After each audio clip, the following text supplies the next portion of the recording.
Bueno, muchísimas gracias a las personas que están acá y a las personas que tenemos en videoconferencia. Lo que se pretende con esta charla es que ustedes conozcan algunas de las cosas de las terapias nuevas, de los tratamientos innovadores que estamos haciendo en medicina de prevención del envejecimiento y también cómo podemos evitar que el estrés haga estragos en nuestra salud. Entonces yo sé que es un tema que a muchas personas les va a llamar la atención, es un tema, digamos que entre comillas taquillero, que la gente le llama la atención aprender sobre este tipo de cosas porque lo que buscamos es hacer prevención. La medicina en realidad es más curativa. Entonces con este nuevo enfoque de la medicina en el que vamos a hacer prevención, vamos a lograr que la gente viva muchísimo mejor. Les traigo para iniciar esta reflexión que me llamó mucho la atención por dos cosas. La primera es porque está tomada de la mitología griega. Y la mitología griega pues tiene cualquier cantidad de años, pero sin embargo desde esa época ya se pensaba en qué era vivir eternamente asociado a la juventud. Si lo leemos desde otro contexto, si lo miramos desde otro contexto, a mí me llamó la atención el hecho de que yo quiera vivir muchos años, pero con muy buena vitalidad, con muy buena calidad de vida, muy activo, que a eso es lo que le apunta la medicina de prevención del envejecimiento. Todos tenemos una idea más o menos cercana de lo que es el envejecimiento. Lo hemos visto en las personas que nos rodean, lo hemos visto en nosotros mismos, nos hemos tomado fotos, nos hemos mirado al espejito que no miente, y tenemos las amigas. Las amigas son las primeras en hacerlo notar, ¿sí o no? La amiga ve la arruga que uno nunca se ha visto. Pero si queremos ya una definición un poco más técnica del envejecimiento, tomemos esta que es la que ha tomado la sociedad de geriatras, que hace parte de un ciclo, una etapa del ciclo vital de nuestro todo ser humano, pero tiene que ver con las transformaciones físicas, metabólicas, mentales y funcionales que se producen a lo largo del tiempo y que conllevan una disminución de la capacidad de adaptación a los cambios del entorno y una mayor dificultad para mantener estable el medio interno. Entonces, cuando todo en el interior del organismo empieza a fallar y el organismo no es capaz de defenderse adecuadamente, se vuelve vulnerable, se vuelve frágil, le gana la vida, le gana la batalla, la muerte a la vida, y hasta ahí llegamos en existencia, dejamos de existir. Las características más comunes del envejecimiento son: es continuo, además gradual y progresivo, es universal, nos va a pasar a todos. Es heterogéneo, no todos envejecemos a la misma velocidad. Es deleterio, tiene que ver con una disminución progresiva de todas nuestras funciones, y es intrínseco porque tiene que ver es inherente al individuo, tiene que ver con el individuo, pero cuando no está afectado por las modificaciones del medio ambiente. Esto es un envejecimiento fisiológico, digamos que fisiológico en medicina quiere decir normal. Esto es lo que podemos esperar de nuestra vida, pero si a ese envejecimiento fisiológico le sumamos factores externos como los estilos de vida, como el medio ambiente y las enfermedades padecidas, ya estamos hablando de un envejecimiento patológico. Eso ya no es normal. Nosotros hemos visto personas que a pesar de que tienen muchos años lucen muy jóvenes y otras que son más jóvenes y lucen de mayor edad. Es por esto precisamente, porque el organismo no envejece al mismo tiempo. Una persona no tiene igual de viejos todos sus órganos y todos sus sistemas. Esto es diferente en cada persona. Y cuando hablamos de envejecimiento patológico lo relacionamos con la edad biológica. La edad biológica es la edad de nuestras células, la edad verdadera de nuestro organismo. Es algo así como mirar qué tan agredido ha sido nuestro organismo por factores externos y qué tan bien se ha podido defender él de esos factores externos. Tiene que ver con el deterioro y el desgaste de los tejidos y de sus funciones. Esa edad biológica la tenemos que enfrentar a la edad cronológica, tenemos que compararla con la edad cronológica. La edad cronológica es la edad del individuo en años, lo que ha transcurrido desde que nació hasta cierta época de su vida. Y este se define más como un criterio administrativo que tiene importancia en algunas cosas vitales, como son la mayoría de edad, por ejemplo, o la edad de jubilación. Para nosotros en el mundo occidental y particularmente en Colombia, más o menos la edad de jubilación está alrededor de los 65 años. A esa edad uno se considera que ya es de la tercera edad. Pero resulta que la tercera edad llega a los 65 años, pero el proceso de envejecimiento que comenzó muchísimos años atrás. Para algunas personas dicen que desde el nacimiento. Otras personas ya lo han establecido a partir de los 30 años, más o menos 25, 30 años. Pero ¿qué es lo que sucede? ¿Por qué no nos damos cuenta que estamos envejeciendo? Porque al comienzo de la vida el organismo es catabólico, o sea, produce muchísimo más de lo que él necesita gastar. Usted está en superávit, le sobra. Pero después de cierta edad, más o menos hacia los 30 años, ya no es así. Ya el organismo produce poquito porque las hormonas vienen en descenso y necesita más para trabajar. Entonces ahí es donde empieza ya el desequilibrio.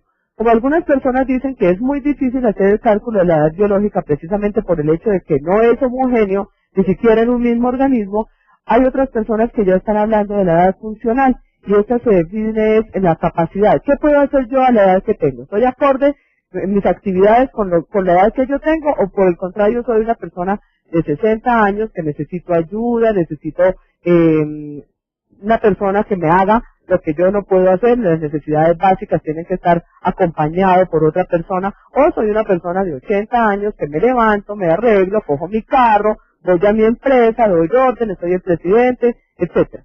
Entonces, en esta edad funcional lo que vamos a mirar es la capacidad del individuo para mantener los roles y la integración a la sociedad. ¿Qué tanto está participando él en esa función? Y para eso, para catalogar a una persona que tiene una buena edad funcional, se necesita que tenga buenos niveles de capacidad física y de capacidad mental.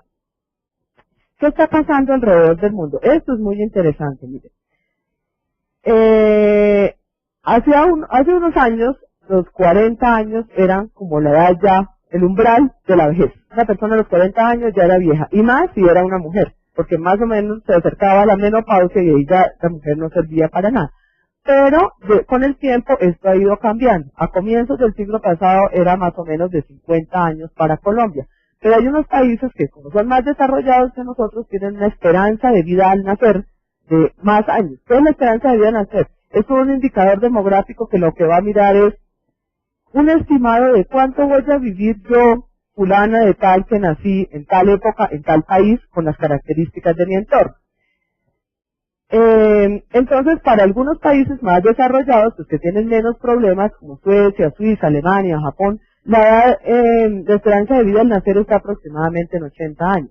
En otros países más deprimentes que nosotros, como África, por ejemplo, solamente está alrededor de los 50 años. Nosotros digamos que vamos bien. A comienzo del siglo íbamos en 50, hemos ganado en promedio 25 años de esperanza de vida al nacer. ¿Y esto qué tiene que ver? Pues esto es catalogado como un éxito en las políticas de salud pública y en el desarrollo socioeconómico de un país. Hasta ahí vamos bien. ¿Cuál es el problema? El problema es que la sociedad está tendiendo a envejecer, pero no estamos teniendo niños. O sea, se está invirtiendo en la pirámide poblacional. Entonces tenemos muchos viejos y pocos jóvenes.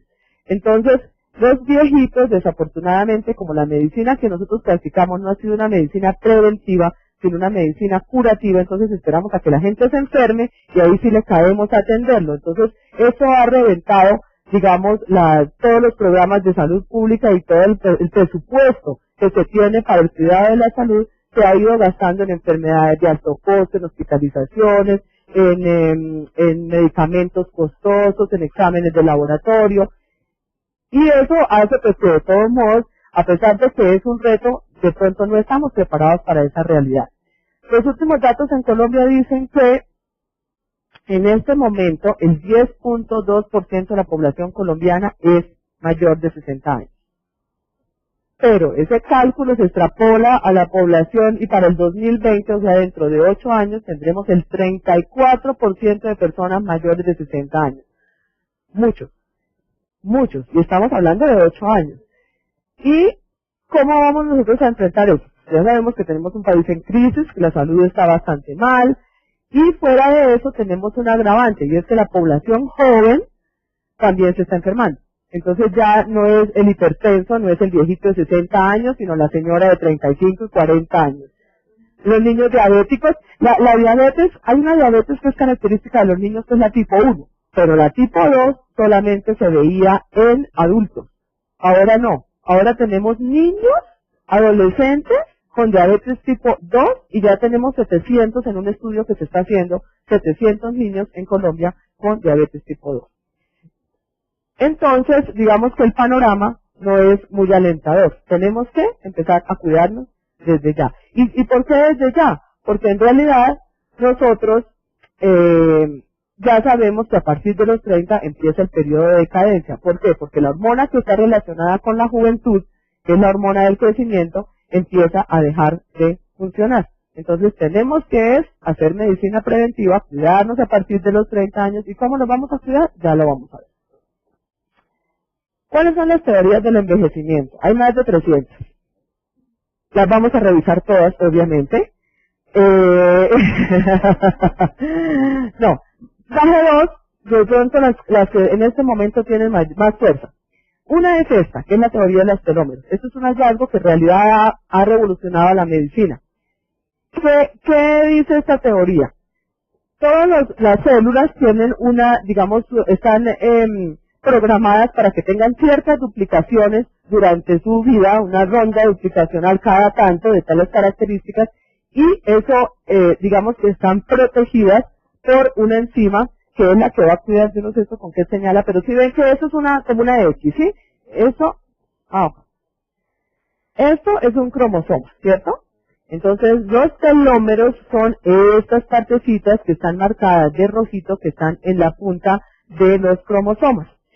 Esos telómeros tienen unas secuencias repetitivas no codificables, o sea, ellos son los encargados de duplicar esa información. A medida que pasa el tiempo, esas duplicaciones, digamos que eso es como una plantilla, entonces esa duplicación no va siendo tan buena como las primeras, y se produce un acortamiento de esos telómeros.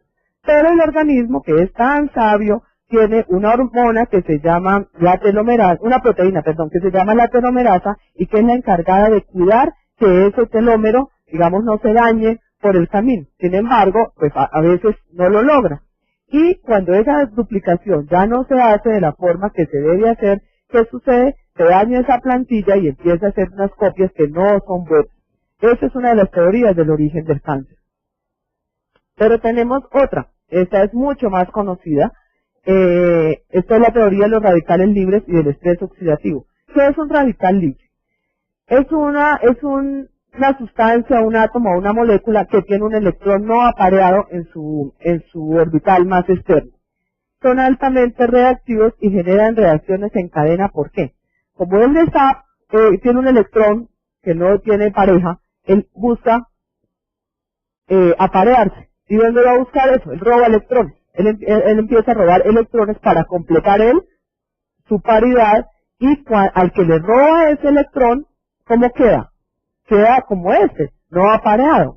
Entonces, él roba, pero a ese que le robaron lo convierte en un radical libre también, porque se convierte en una molécula que tiene un electrón no apareado. Entonces, esto es un juego que entra uno y es un sinfín. ¿Dónde se producen los radicales libres? En muchísimas partes, prácticamente en todo. Pero los más comunes y los más básicos son el metabolismo de los alimentos, la respiración, que cuando nosotros respiramos producimos radicales libres, el ejercicio y también la radiación ultravioleta. Esa es parece que es la fuente más importante de producción de radicales libres. ¿Y esos radicales libres qué van a hacer? Pues van a dañar la membrana celular y la membrana mitocondrial y el ADN. O sea, todo va encaminado a que dañan esa réplica que debe hacerse del material genético para que el organismo renueve sus células. Entonces vamos a ver cuáles son los factores desencadenantes del envejecimiento. Digamos que antes se creía que la parte genética era lo más importante dentro de esto del envejecimiento. Si yo tenía una mamá que se veía viejita siendo joven, yo iba a padecer lo mismo. Pero ya se sabe que no, que la parte genética es responsable solamente del 25%, o sea que el otro 75% es explicable por otras causas que no son genéticas. Y dentro de esas causas la más importante para mí es el estrés. ¿Por qué? Por estas razones, mire, es una epidemia mundial. Y es una epidemia mundial que va en aumento. Cada vez estamos viendo más gente con problemas de estrés. Es la sexta causa de muerte a nivel mundial en este momento. pero se considera que para el 2020, ya dentro de 8 años, va a ser la segunda causa de depresión en el mundo, a nivel mundial, porque puede afectar a personas de cualquier sexo y edad. ¿Han escuchado que ahora los niños en el colegio sufren de estrés y de gastritis por estrés? Eso lo estamos viendo, eso ya no es la teoría, no es lo que encontramos en los libros, lo vemos en personas cercanas, en personas relacionadas. Ataca a la potencia laboral y productiva de un país. O sea, quienes estamos trabajando somos los que tenemos mayor posibilidad de estar sometidos a presión y a estrés.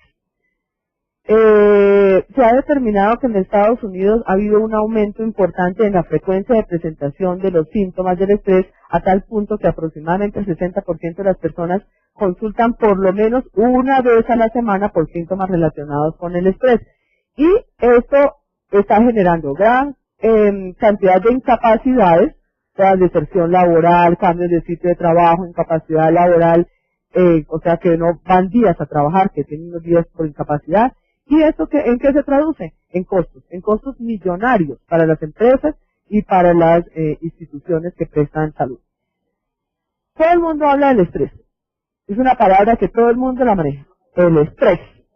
Pero realmente muy pocas personas saben cómo se define. Estrés traduce tensión y es una reacción del individuo como respuesta a unos agentes que lo agreden y que son generados por un ambiente cuando éste le es hostil. Esta respuesta genera cambios psicofísicos en forma individual. ¿Por qué individual? No todas las personas reaccionamos de la misma forma al estrés. Y esto tiene que ver básicamente con las experiencias previas.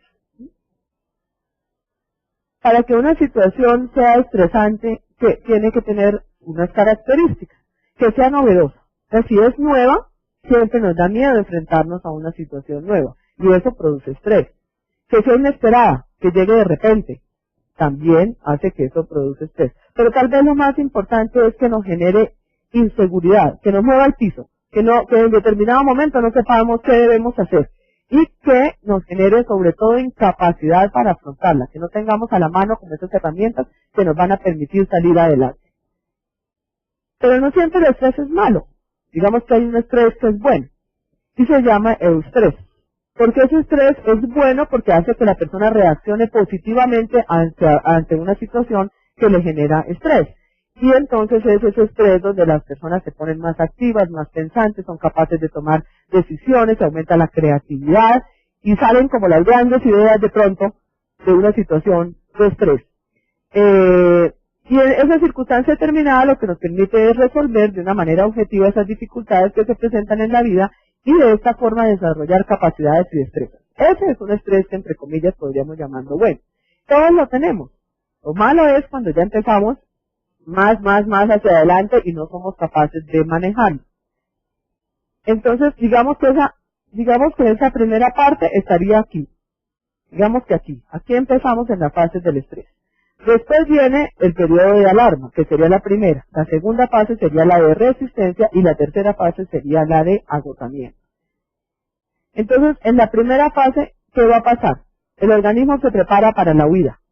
Entonces, es la respuesta inmediata y perfectamente controlable. Es, por ejemplo, cuando yo me meto un susto. ¡Ay! ¡Qué susto! Y siente uno que el corazón le empieza a latir más rápido y como que se timbra, le da sudoración o se pone frío. Esa es una etapa primera del estrés con estos síntomas que están descritos acá, que se aumenta la tensión arterial, se aumenta el ritmo cardíaco, está la sensación de tener un nudo en la garganta, de maripositas en el estómago, le da una angustia, le da ansiedad, de pronto le toca salir corriendo para el baño, pero uno lo controla rápidamente.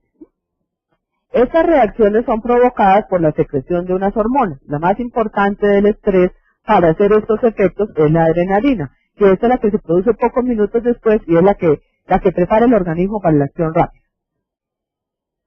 En esta primera fase, lo que va a pasar en el organismo, dentro del organismo, o sea, se genera una situación, pero todo mi organismo responde a esa situación. Se pone en alerta, se pone como de una vez, ¿qué hay que hacer? ¿Qué fue lo que pasó? Yo estoy dispuesto a trabajar. Entonces, eso es lo que sucede en la primera etapa.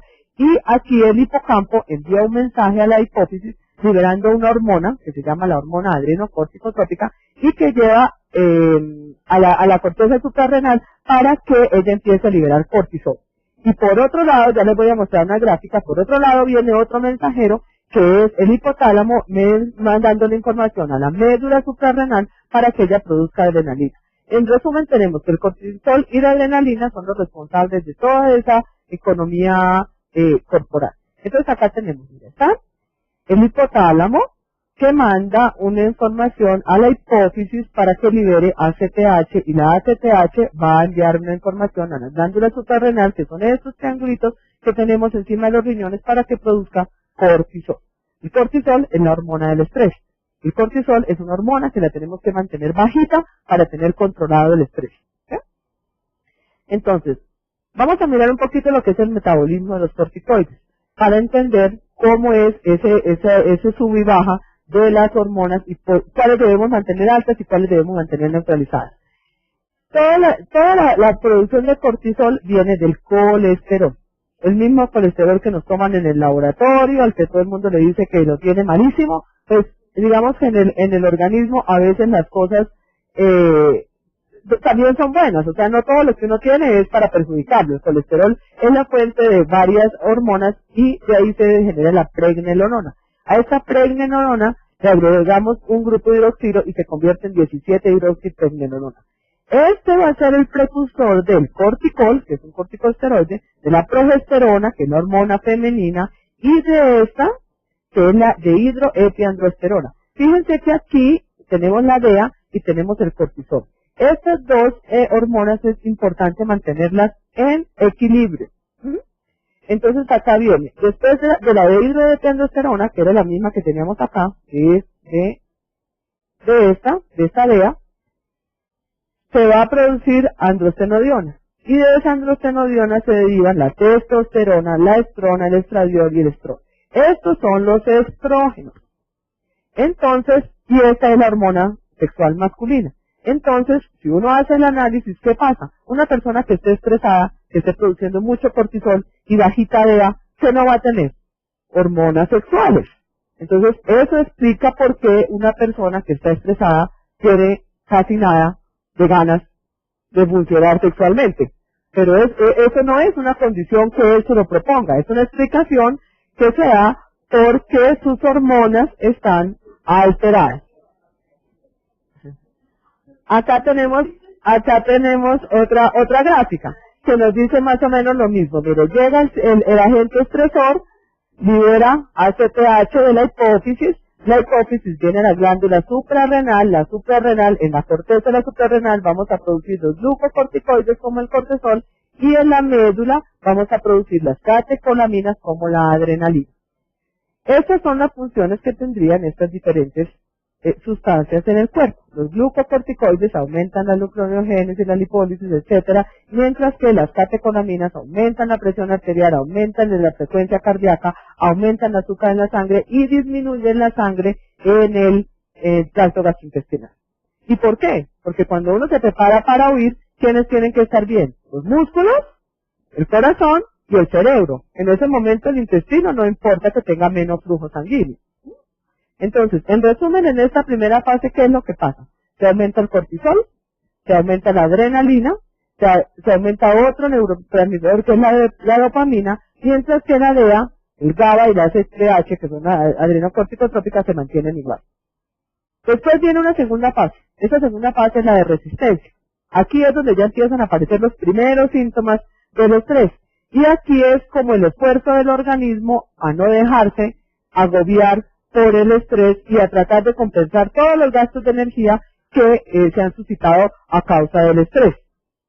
Lo que busca es impedir el agotamiento. Durante esta etapa el organismo secreta glucocorticoides. ¿Quiénes? El cortisol. Y además ese cortisol va a aumentar la glucosa, que es la que se necesita para mantener un adecuado flujo sanguíneo en el corazón, el cerebro y los músculos. Entonces, en la segunda fase se aumenta el cortisol, se aumenta la adrenalina y las actividades excitatorias del sistema nervioso simpático. Simpático no porque sea muy chistoso y porque sea muy agradable, se llama simpático porque hace parte de nuestro sistema nervioso autónomo. El sistema nervioso autónomo es el que se maneja él solo. Yo no le digo al corazón, lata más rápido. Él late rápido y despacio como él se le antoja de acuerdo a lo que esté pasando en mi entorno. Yo no le digo a los ojos, "Ay, cuando yo vi a ese chico que me gusta, diláteme las pupilas". No, eso pasa, pero eso viene por otra vía de eso viene por otra vía de información. Pero el sistema nervioso, el sistema nervioso sí está excitado, el sistema nervioso simpático sí está alerta. Y en la tercera fase, que es la de agotamiento, es cuando ya definitivamente el organismo no pudo con el estrés. Ya el estrés le ganó la batalla. Entonces, si esas situaciones estresantes se suceden en mucho tiempo, y aquí la diferencia está marcada entre estrés agudo y estrés crónico. El tiempo necesario para que el estrés deje de ser agudo y se convierta en estrés crónico son solamente una semana. O sea, una semana sometido a estrés, usted ya está en estrés crónico. ¿Sí? Entonces hagamos cuentas. ¿Cuánto llevamos en estrés crónico? Bueno, entonces el cuerpo permanece en un estado constante de alerta. Sistema nervioso súper excitado, lo cual aumenta la tasa de desgaste físico, lo que conlleva a la fatiga, o a que se genere ya en el cuerpo algún tipo de manifestación que tiene que ver con la enfermedad. ¿Por qué? Porque el sistema inmune, que es el encargado de defendernos, también se vino a pique. Entonces somos completamente vulnerables y susceptibles a cualquier lesión o enfermedad. Entonces acá tenemos que baja el cortisol, se baja la serotonina, se baja la DEA, se baja la dopamina, se baja el GABA. ¿Eso qué quiere decir? Disminuye la producción de energía. Nos sentimos agotados. Dormimos mal, nos levantamos como si hubiéramos trabajado toda la noche en Corabás, cargando papas. Y se disminuye la respuesta inmunológica. Se reduce la respuesta inmunológica y el organismo puede ser tan susceptible que pasa una gripa a 10 kilómetros y yo me la gano. Bueno, hay otra cosa que es muy importante acá. Cuando se dan todos estos cambios, tienen que sacarle el nombre una cantidad. En medicina todos los nombres son raros, pero ustedes no se asusten con eso no pasa nada. Todos estos nombres son sustancias que uno tiene en el cuerpo que suben y bajan, pero lo que significa es que nosotros somos bioquímicos, que nosotros tenemos sustancias en el organismo que hacen reacciones unas con otras y se generan otras cosas. Cuando uno está muy estresado, las primeras células afectadas son las del cerebro. La célula cerebral, que es la neurona, es muy sensible a estos cambios bioquímicos. Y cuando una persona está muy estresada y no lo puede controlar, dependiendo cómo sea su ambiente, su entorno, y cómo esté ella preparada para defenderse de ese estrés, puede perder entre 10.000 y 100.000 neuronas al día, y esas neuronas no se pueden recuperar. No, empiezas a tener problemas de concentración, de memoria, de lucidez en la toma de decisiones, te sientes embotada, como que no puedes pensar claramente. Bueno, entonces, estos son los síntomas del estrés, que son muchos de los que ya vimos en la encuesta que hicimos. Pero se hizo un estudio muy importante de medicina ortomolecular, donde encontraron que estos síntomas coincidían con muchos de los síntomas que se presentan en el envejecimiento fisiológico. Entonces, empezaron a mirar qué pasaba y era justamente eso. En la fase tercera del estrés, hay unos cambios bioquímicos que tienen que ver con la disminución de la producción de hormonas, que son los mismos que se dan a través de los años, del envejecimiento. Es lo mismo que se produce cuando uno está envejeciendo. Luego se llegó a la conclusión de que efectivamente el estrés es una de las causas que produce más envejecimiento. Pero digamos que no es solamente el estrés, dijimos que éramos bioquímica, y como somos bioquímica, las emociones también juegan un papel súper importante en la producción de síntomas y de estrés. Y obviamente van a repercutir sobre el envejecimiento. Las emociones son un conjunto complejo de respuestas químicas y neuronales que forman un patrón distintivo. Estas respuestas son producidas por el cerebro cuando detecta un estímulo emocionalmente competente, es decir, cuando el objeto o acontecimiento real o rememorado mentalmente desencadena una emoción y las respuestas automáticas correspondientes. Hablábamos de cuando uno ve el chico que le gusta. Le sube, le baja, se le mueve el piso, sintió uno que se desmayó, se le aflojaban las piernas, cantidades de reacciones que uno no controla, pero que tienen que ver con una emoción. ¿Y la respuesta de qué depende? Depende de si es una emoción primaria, si es la primera vez que yo la sufro, o si ya tengo yo una experiencia en eso, que sería una emoción secundaria, porque yo ya he vivido una situación parecida. Yo ya es mi cuarto novio, ya no me asusto tanto. Entonces yo ya sé cómo manejar la situación.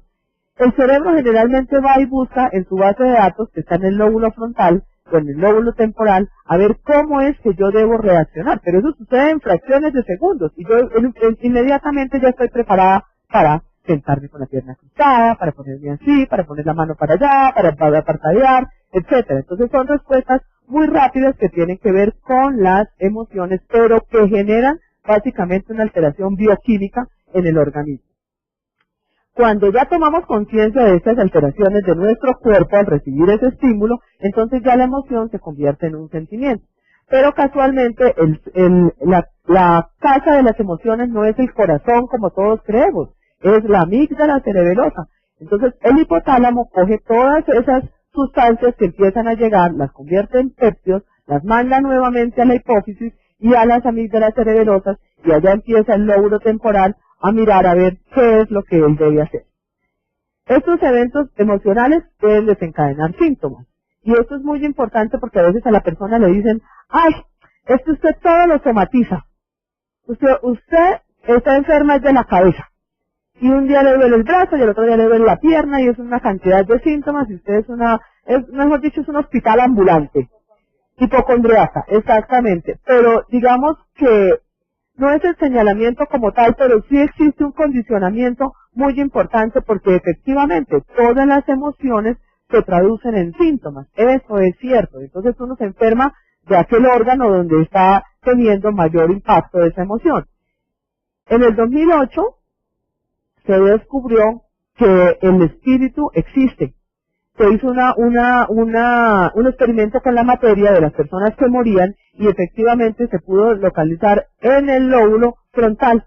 Y lo importante de ese espíritu es que la persona puede crear situaciones sin ningún punto de referencia. Y eso es buenísimo a la hora de cuando una persona tiene que enfrentar una situación, por ejemplo, cuando le dan una noticia de que tiene cáncer. Dependiendo cómo esa persona afronta la enfermedad, como recibe esa noticia y ella misma la maneje, de eso va a depender el éxito de la curación o el rendirse. Hay personas que le dicen, usted tiene cáncer y es como si le pusieran de una vez la lápida aquí. Eso no es cierto, pero eso es una persona que no está preparada emocionalmente para responder ante esa noticia. Y digamos que además de eso nosotros a veces nos quedamos cortos en tratar los pacientes, porque un paciente que está enfermo del colon le damos cantidades de medicación para el colon, pero el paciente no mejora, y tan raro que ese paciente no mejora, ya va, mejor dicho, en lo más avanzado de la medicina en terapéutica para el colon, pero el paciente sigue igual, y el paciente tiene unas mejorías muy leves y recae nuevamente. Yo creo que en esos pacientes nos está haciendo falta mirar la parte de las emociones. El paciente es un todo. El paciente es mente y cuerpo, no es solamente un órgano como el colon. Cuando las personas están enfermas del colon, no producen serotonina, porque el 90% de la serotonina se produce en el colon, y la serotonina es un neurotransmisor que necesitamos para estar bien, para estar activos, para estar alegres, y para dormir y descansar bien, porque esa serotonina que se produce en el intestino es la que va a ir al cerebro, va a estimular ciertos centros que hacen que la persona pueda descansar de noche. Entonces, cuando usted tiene una persona enferma del colon, no solamente está enferma del colon, tiende a deprimirse, tiende a no dormir bien, tiende a sentirse cansada. Entonces, se va formando una cantidad de síntomas que al tratarlos no lo estamos viendo como un todo, sino que tratamos aparte el cansancio, aparte el sueño, aparte el colon, etc. Entonces, hay unos síntomas como el estrés, la ansiedad y la depresión, que tienen un impacto en la enfermedad médica y que tenemos que manejarlos a la par cuando manejamos la enfermedad médica. Miren las emociones. Las emociones viajan a través de los neurotransmisores y llegan y se instalan en ciertos órganos de nuestro cuerpo y tienen que ver, por ejemplo, el hígado recibe toda la carga que es de la ira. ¿Ustedes se acuerdan de las abuelitas decían, esto me hierve la bilis, me irrita la bilis, algo así? Eso, la bilis, me revuelve la bilis, algo así. Eso es un término coloquial, pero mire que las abuelitas en muchas cosas tenían razón. El hígado es el órgano que recibe las emociones cuando uno tiene bronca, cuando tiene ira, cuando tiene enojo, cuando tiene odio, cuando tiene resentimiento. ¿Se han notado que cuando uno tiene miedo le dan ganas de ir a orinar? Bueno, cuando uno tiene miedo, el órgano que se afecta es el riñón. Por eso hacemos diuresis cuando estamos así. El páncreas es el órgano que regula todos los azúcares que ingresan al organismo. Cuando uno tiene miedo, cuando uno tiene perdón, amargura, ¿quién está afectado? El páncreas. Cuando uno tiene apatía, deseos de muerte, fracaso, el vaso. Cuando uno tiene angustia y ansiedad, el colon. Exactamente. Entonces fíjese que sí hay una explicación de por qué uno sufre de ciertas enfermedades que se manifiestan con síntomas orgánicos, pero que también tienen un componente emocional. Entonces resumamos las emociones. Todo se origina en una idea o una emoción que se transforma en neuroquímica y así nos enfermamos o nos sanamos. Digamos que uno aporta mucho a este proceso. De acuerdo como yo tenga mi estado mental, como yo esté elaborando esa situación en mi cerebro, voy a tener una respuesta. Les había hablado de algunos neurotransmisores. Son súper importantes. Los neurotransmisores son otras sustancias que con frecuencia se desequilibran y entonces a veces no tenemos en cuenta esto para tratar integralmente a los pacientes. La acetilcolina es un neurotransmisor, bueno, el neurotransmisor es una sustancia que lleva información.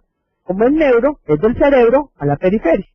Entonces, los más importantes que han sido estudiados con respecto a los neurotransmisores transmisores cerebrales, que son los neurotransmisores, serían la acetilcolina, que es la que regula la capacidad de retener información, de almacenarla y de recuperarla en el momento que uno necesita. Entonces uno no tendría que estar diciendo, ay, ¿cómo era que se llamaba? Ay, ¿yo a qué vine a la cocina? Sí, ¿yo qué? ¿Yo a qué iba a llamar? Está bajando la acetilcolina. Pero como los órganos cuando no se usan, pero como los órganos no se usan, cuando no se usan se atrofian, entonces si yo no hago el ejercicio de mantener la memoria activa, pues cada vez voy a perder más neuronas, y más si estamos en situación de estrés crónico, ¿no? 10.000 a 100.000 neuronas por día, que no se pueden recuperar. Entonces, cuando nosotros tenemos bajitos los niveles de acetilcolina, ¿qué nos va a pasar? Nos va a dar Alzheimer. O nos va a dar demencia senil. ¿Sí? Porque tenemos problemas de memoria. Y eso se empieza a notar desde ya. O sea, el Alzheimer llega dentro de unos años. Pero la primera manifestación de que algo no está bien en el organismo y de que nuestra memoria reciente está fallando, puede ser desde ya. La dopamina es la que crea un terreno favorable para la búsqueda del placer y las emociones, así como el estado de alerta. Entonces, si la dopamina no está bien, ¿qué nos va a pasar? Vamos a tener apatía, depresión, ganas de no hacer nada, todo nos cansa, hoy no nos gusta el trabajo, no nos gusta el novio, no nos gusta el vestido, no nos gusta el pelo, no queremos ni ver el marido. La serotonina, que era la que yo les comentaba, es la que tiene que ver con la aparición del sueño y la síntesis de melatonina.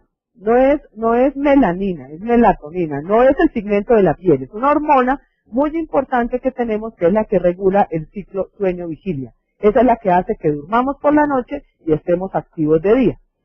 Cuando estamos enfermos del colon, como les decía, no se sintetiza serotonina. Como no se sintetiza serotonina, pues vamos a tener problemas de sueño. Y la melatonina, además, es una hormona que, digamos que hace su pico alrededor entre las 7 y las 9 de la noche. Y después de eso viene el pico grande de hormona del crecimiento. que se da entre las 11 de la noche y la 1 de la mañana.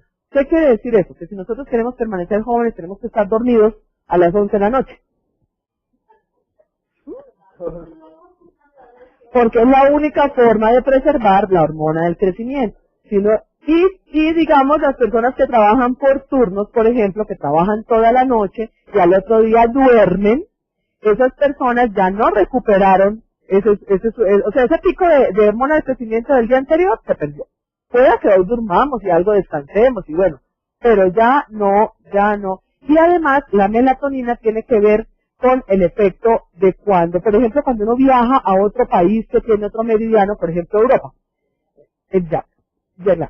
Exactamente. Ese efecto es, a uno le llega cruzado el horario.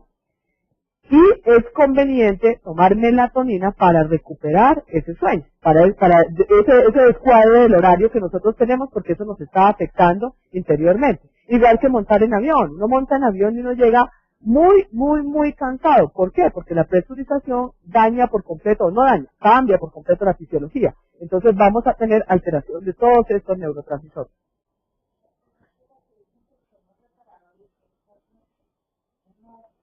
El sueño, digamos que el sueño se compensa, pero lo que no se compensa es la liberación de hormona del crecimiento, que es la que te va a mantener joven.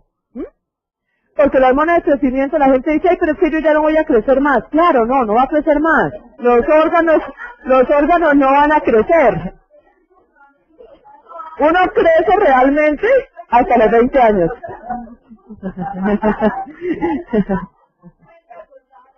Ya no, porque hasta los 20 años crecían los órganos. Ya los órganos ya no van a crecer. Pero la hormona del crecimiento sí es la hormona de la juventud. La hormona del crecimiento va a hacer que todas las funciones de nosotros sigan como cuando uno tenía 20 años. ¿Ok? Listo. Entonces la adrenalina es el neurotransmisor de la atención, del aprendizaje, de la sociabilidad, de la sensibilidad, de las señales emocionales y del deseo sexual. Si tenemos bajita no la adrenalina, pues todas esas cosas no se van a dar. El ácido gamma-aminobutírico, el GABA. El GABA es súper importante porque es como el regulador. Todas las otras nos disparan, nos excitan, nos llevan, pero el GABA es el que pone el freno. Dice, despacio cerebro que se está desbocando y se va a reventar. ¿Ok? La deficiencia de GABA tiene que ver con la falta de sueño y con la ansiedad. Y por último, la adrenalina. La adrenalina nos ayuda a reaccionar en situaciones de estrés, ¿no? Lo vimos al comienzo. Eleva la frecuencia cardíaca, nos pone activos, pero además, cuando ya uno tiene una elevación tope de adrenalina, ya viene la fatiga, la falta de atención, el insomnio, la ansiedad y la depresión. Entonces, fíjese que esto es mucho más complejo que decirle a un paciente, es que usted tiene ansiedad y le voy a dar un ansiolítico o una benzodiazepina para que duerma. La droga más usada en el mundo en este momento son las benzodiazepinas, porque hay muchas personas que sufren de estrés, porque sufren de falta de sueño y porque sufren de ansiedad. Pero las benzodiazepinas tienen, digamos que 2 o 3 problemas graves. Uno empieza a tomar una benzodiazepina y a los 4 meses tiene que incrementar la dosis, casi que duplicarla. La benzodiazepina te hace dormir a la brava, te fundes, pero al otro día no te levantas descansado. Entonces, si tú tienes que ir a trabajar, entonces al otro día estás todo el día zombie en el trabajo y entonces ¿qué haces? Te empacas 20 vasos de tinto, 20 pocillos de tinto para mantenerte medio alerta. Y por la noche llegas a tomarte otra vez la pepa. Entonces estás jugando en el organismo, estás acabando de desbaratar. Y después de cierto tiempo, ¿qué va a pasar? Que ya la benzodiazepina no te va a surtir efecto, pero además de eso tienen implicaciones grandes en problemas de atención y de memoria. Entonces, darle a una persona una benzodiazepina pues no es la conducta ideal, porque no le va a solucionar su problema de base. Tenemos los neurotransmisores alterados, tenemos emociones alteradas que no hemos manejado, tenemos sintomatología orgánica que no hemos manejado. ¿Ok? Listo. Flunaricina. Es un vasodilatador principalmente venoso, pero que tiene un efecto también de acción central. Es un vasodilatador que se usa mucho en las personas que andan como con embotamiento, migraña, porque produce vasodilatación, y además en personas que tienen problemas, por ejemplo, de oído, vértigos, tinnitus, porque es un vasodilatador básicamente, una fluoxetina. Algunas personas dicen que mejora la capacidad de pensamiento y todas esas cosas, pero eso en realidad no se le ha demostrado.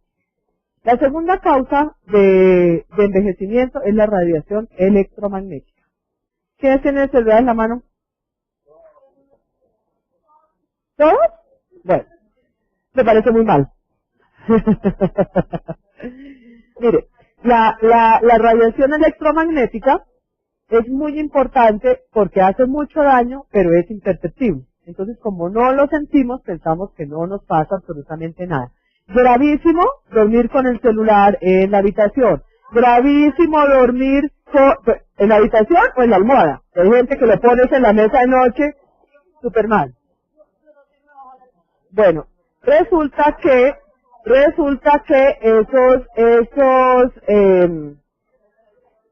esas ondas electromagnéticas interfieren con el sueño y además generan todo el tiempo descargas, interfieren con el sueño, pero además interfieren con la formación de melatonina. La melatonina es la hormona que nos ayuda a dormir.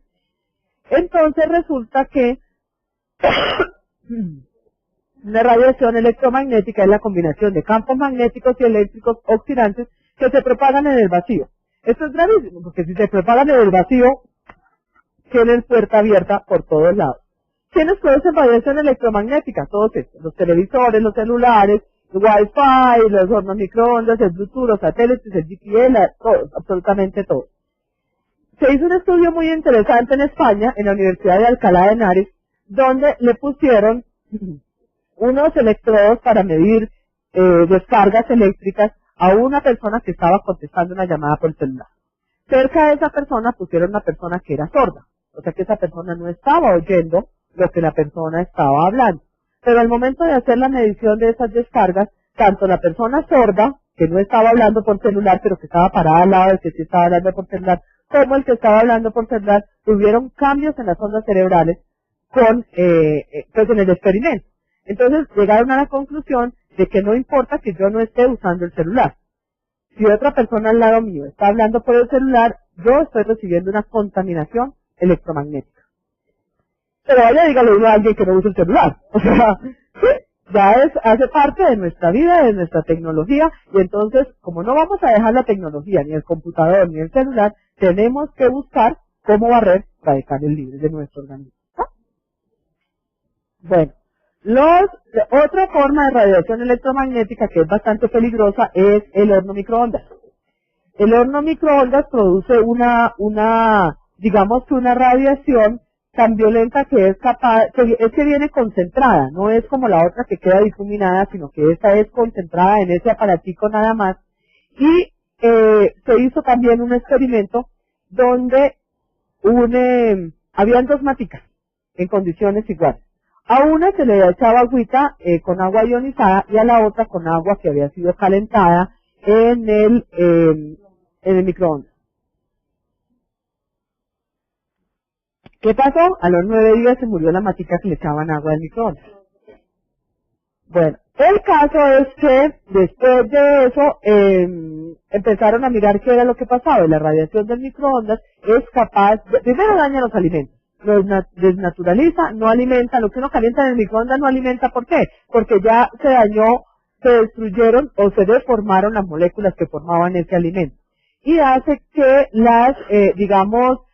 los nutrientes o los minerales que tienen los vegetales que calentamos en el microondas se vuelvan radicales libres que son altamente cancerígenos. Hay una cuestión que me llamó mucho la atención porque dicen que los microondas son la venganza de los japoneses.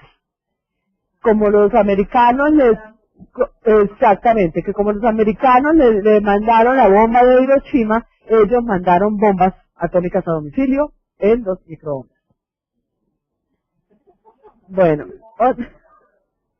otra forma de envejecer son las toxinas. ¿Qué es una toxina?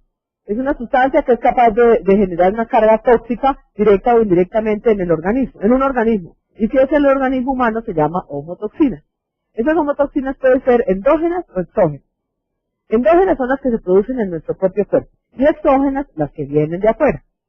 Entonces, las endógenas son creadas por nuestro propio organismo como productos intermediarios o finales del metabolismo. Y normalmente están presentes en el organismo, pero el problema es cuando hay acumulación de sustancias tóxicas. Entonces, permanentemente tenemos que drenar toxinas.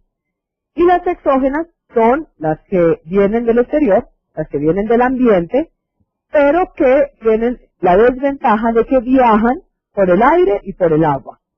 Entonces, una persona que vive en Bogotá, en este mundo de contaminación en el que vivimos nosotros, y otra persona que viva, por ejemplo, en Londres, no, en un sitio donde no haya polución, coman orgánicos, en un sitio, digamos, en una reserva natural, por ejemplo. No quiere decir que esa persona no vaya a estar contaminada por toxinas, porque las toxinas viajan por el aire y por el agua. O sea que incluso un estilo de vida saludable no le garantiza a uno estar libre de toxinas. Y las toxinas exógenas, su daño lo hacen en pequeñas cantidades o en grandes cantidades o también por acumulación. O sea que las toxinas endógenas tienen como 3 mecanismos de hacer daño. O son muy pequeñas y son casi que letales, en pequeñas cantidades son casi que letales, o necesitan grandes cantidades para hacer daño, o simplemente se acumulan y también nos afectan. Las homotoxinas, vamos a hablar aquí de dos que me interesan mucho. Las toxinas como fármacos. La quimioterapia es una toxina a la lata.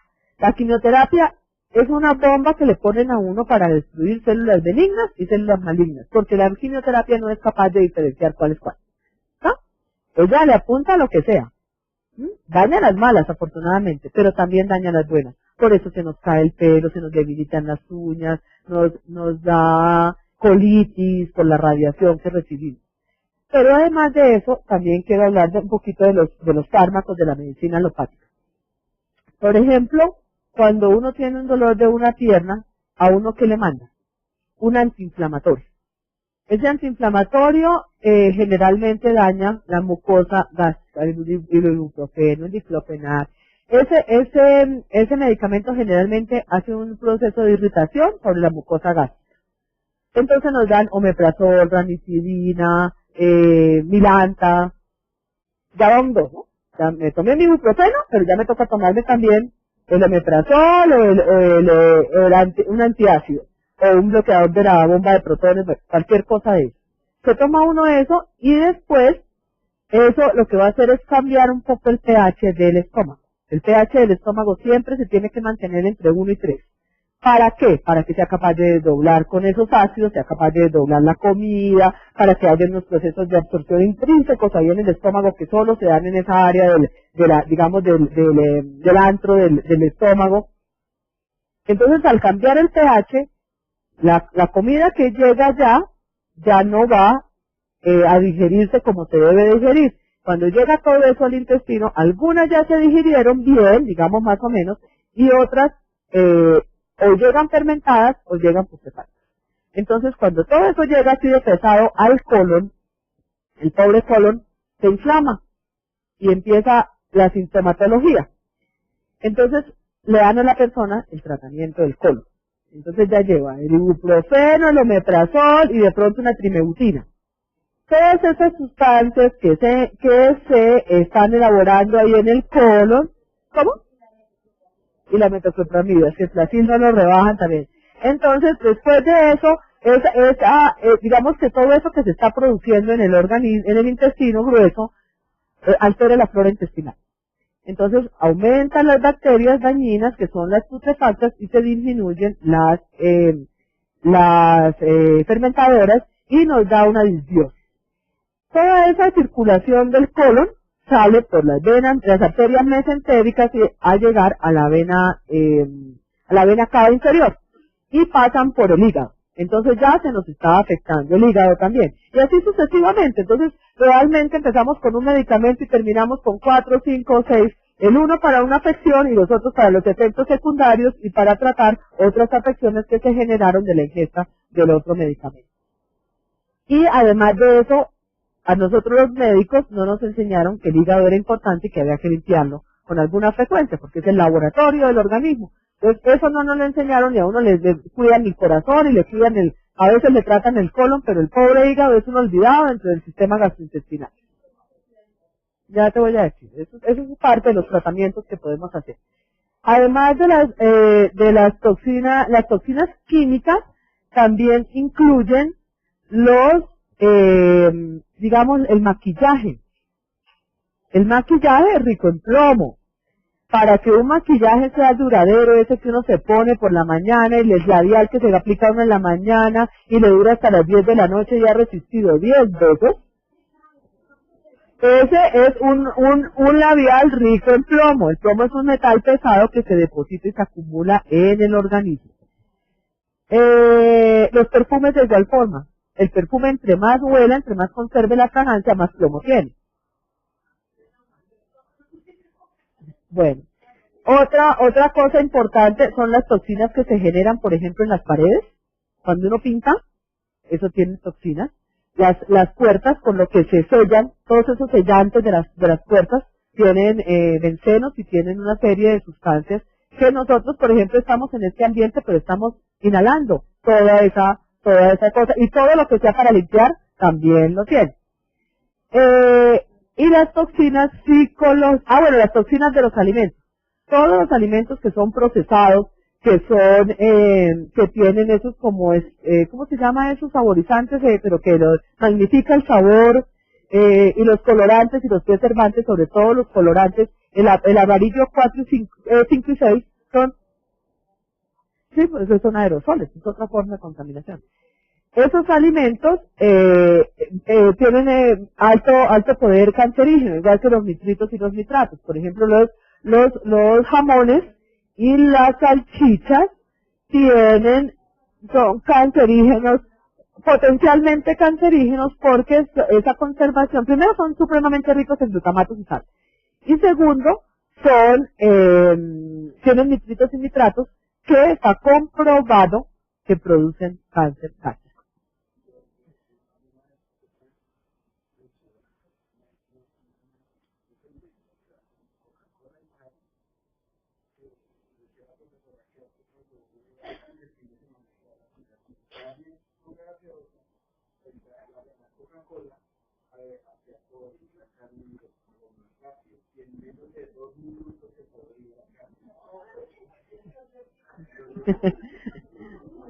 No se preocupen, no son los únicos, pero lo bueno de todo esto es empezar uno a tener conciencia de qué cosas debe comer y qué cosas no debe comer.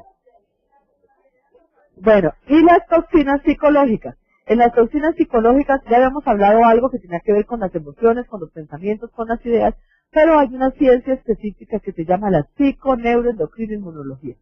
Y eso está muy de moda ahorita porque fíjese que en una situación de estrés, ¿cuántas cosas intervienen? La parte psicológica, la parte neurológica, o sea, el sistema nervioso central, la parte endocrina y la parte inmunológica. Esto nos está hablando de que el organismo es uno y que hay que tratarlo como uno solo. Todas las intoxicaciones moleculares, en todas estas hay además factores que pueden incidir o agravar las cargas tóxicas. ¿Y cuáles son? Son esto, las emociones, las ideas, los pensamientos, y aquí la PNEI, que es la psiconeuroendocrina inmunología, lo que va a hacer es a mirar cuáles son las consecuencias del estrés en nuestra salud, tanto mental como física, y en nuestro equilibrio inmunitario. O sea, todo, absolutamente todo nos lleva a perder las defensas. Y si perdemos las defensas, estamos susceptibles a cualquier enfermedad. Bueno, ahora los radicales libres. ¿Qué son los radicales libres? Ya lo habíamos hablado cuando decíamos que era una de las teorías del envejecimiento, pero ya sabemos algunas cosas de ellos. Son unas sustancias que tienen un electrón que no está pareado, pero por ejemplo no habíamos dicho que la vida es de milisegundos. Y en esos milisegundos alcanzan a hacer todos los estragos que hacen. Que provocan una reacción en cadena, ya lo sabíamos, porque le roban al uno, le roban al otro, y así se va generando una cadena. Pero bueno, no son de todo malo, no son los villanos. Así como ellos son capaces de dañar la membrana celular de una célula, también son capaces de dañar la membrana celular de los virus y las bacterias. O sea que si están bien manejados, nos ayudan. a eliminar virus y bacterias. El organismo de nosotros es perfecto, él tiene sus neutralizadores. Entonces vienen los radicales libres, que son de dos especies básicamente, los de oxígeno y los de nitrógeno. Esos son los más frecuentes. Tenemos los peróxidos, que son, todos estos son intracelulares, todos estos los produce nuestro organismo. Y estas son las enzimas que tiene el organismo para defenderse de esos peróxidos. Entonces, por ejemplo, este peróxido de acá está neutralizado por la glutatión peroxidasa, pero esa necesita un cofactor que le ayude a hacer su efecto de barrer radicales peróxidos, que es el selenio. Si nosotros no tenemos selenio en el organismo, esta glutatión peroxidasa no va a actuar. ¿Y cuánto sabemos cómo tenemos el selenio? ¿A quién le ha medido selenio? ¿A quién le han dicho que el selenio es importante? Bueno. Después tenemos el radical superóxido. Este radical superóxido es muy, muy, muy abundante en la mitocondria y el órgano que más mitocondrias tiene es el hígado. Entonces, nosotros tenemos la superóxido dismutasa, que es la que puede neutralizar este radical superóxido, pero necesita de zinc y cobre. ¿Cuánto se ha medido el zinc? ¿Cuánto se ha medido el cobre? ¿Tiene bajo el zinc y está tomando suplencia de zinc? ¿No? ¿Y de cobre?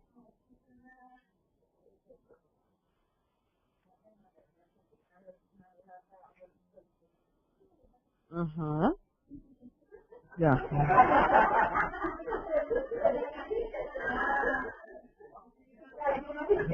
Bueno, y el otro radical, que es muy importante, es el peróxido de hidrógeno. Digamos que este no es realmente un radical libre, pero sí tiene la posibilidad de una reacción que se genera con estos otros, entonces viene este O2 menos acá, se le suma a este H2O y van a producir agua, van a producir oxígeno y van a producir un radical hidroxilo. Este radical hidroxilo es muy peligroso porque es muy, muy, muy agresivo.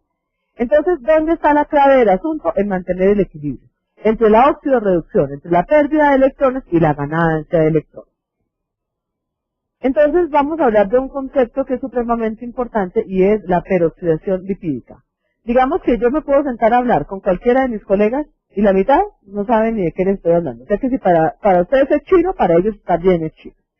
Porque estos son conceptos muy nuevos, cosas que se están o no muy nuevos, lo que pasa es que hacen parte de otro enfoque de la medicina, que estamos mirando otras cosas que la medicina alopática que yo estudié no contempla.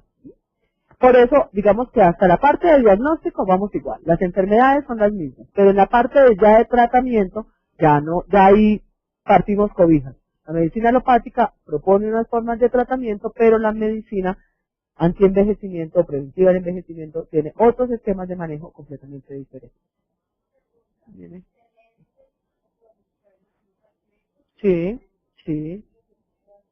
Hojas verdes. Hojas verdes. Hojas verdes, almendras. El zinc es muy abundante también en la comida de mar, ostras. Pero igual, uno lo puede consumir. Ahora vamos a hablar de los radicales libres y de los cofactores, de los antioxidantes y de los cofactores. Entonces resulta que los radicales libres, como están capturando electrones, ellos cogen uno de los grupos metilo. Y digamos que en la membrana celular de todas las células, que es esta, está compuesta por una doble capa de lípidos y una de carbohidratos. Entonces esos lípidos son los ácidos grasos poliinsaturados. Cuando llega un radical libre y le quita a ellos un hidrógeno, entonces ya no son poliinsaturados, sino los vuelve saturados.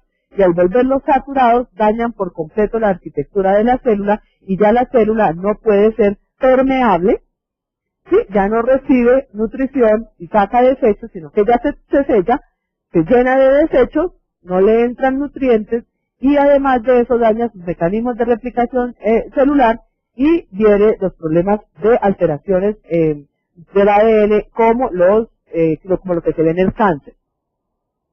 Y así como esos radicales libres se pegan a los lípidos de la membrana celular, también se pegan de otras cosas como las proteínas, como el colágeno, por ejemplo, como los aldehídos.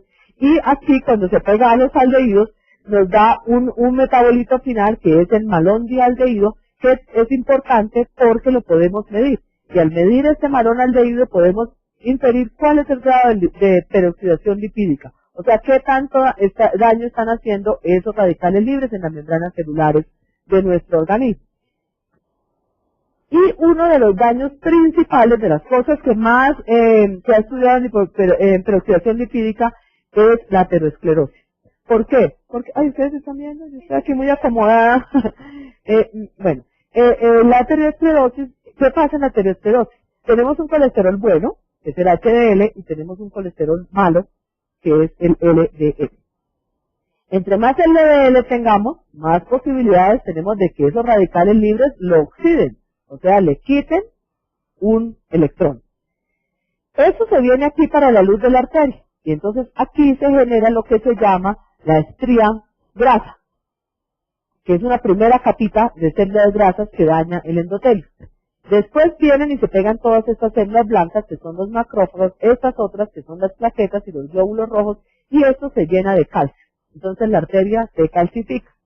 ¿Y esa calcificación qué daño va a hacer? Pues uno, que vuelve rígida la arteria tiene que tener esta posibilidad de distenderse cada vez que el corazón le bombea sangre. Entonces la arteria queda así, queda rígida. Pero además de esto empieza a crecer hasta que llega a la otra luz. Y cuando llega a la otra luz, se tapa y nos da un infarto o una ACV. Entonces, este LDL oxidado es lo que se llama el cuarto colesterol. Pero casi nadie se lo pide. Lo máximo que le piden es colesterol total, el HDL. Bueno, el LDL se puede calcular si el médico sabe hacer la fórmula. Pero si no la sabe, pues entonces tiene que pedirle al laboratorio que ya le entregue todo el resultado. Lo ideal, ¿cómo sabe uno que uno, digamos, tiene bajo riesgo cardiovascular? Porque ese LDL, el cálculo que se hace, tiene que ser menor de 130. Si tenemos un LDL mayor de 130, tenemos riesgo de padecer de una enfermedad cardiovascular. Bueno, y ahora viene el otro concepto que es muy novedoso, que es el estrés oxidativo. Y es que esto sí es lo que nos está pasando a todos. Es el desbalance entre la producción de radicales libres y la respuesta del organismo para contrarrestarlos y detoxificarlos rápidamente.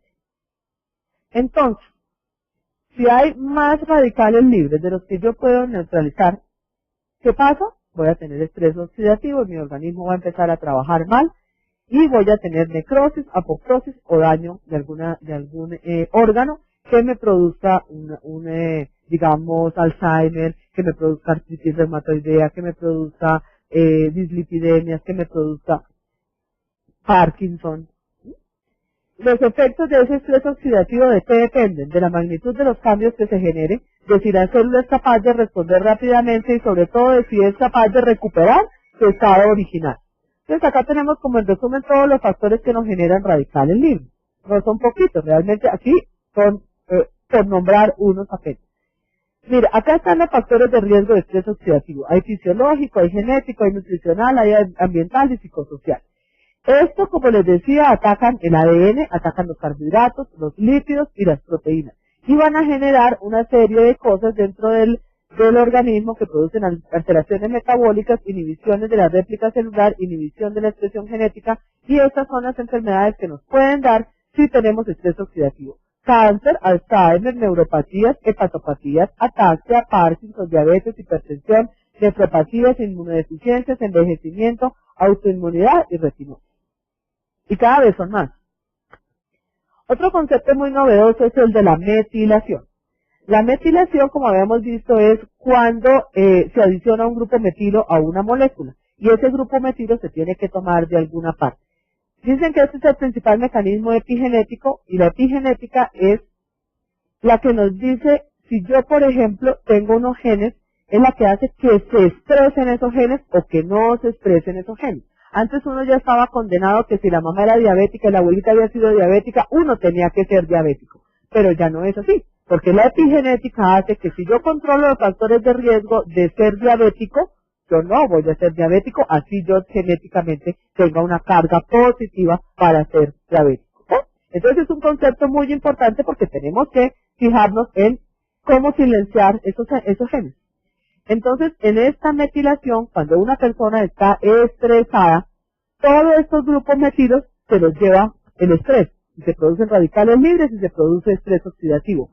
Y no queda nada para el hígado que tiene que metilar, que tiene que... la metilación es una de las funciones del hígado en las que él empieza a metabolizar todas esas sustancias que le llegan. Él no lo puede hacer. Entonces el hígado se sobrecarga.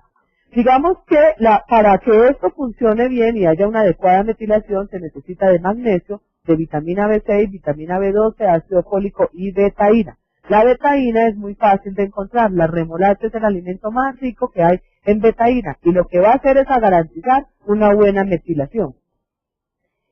Si esa metilación no se da bien, este aminoácido, que es la homocisteína, empieza a aumentar.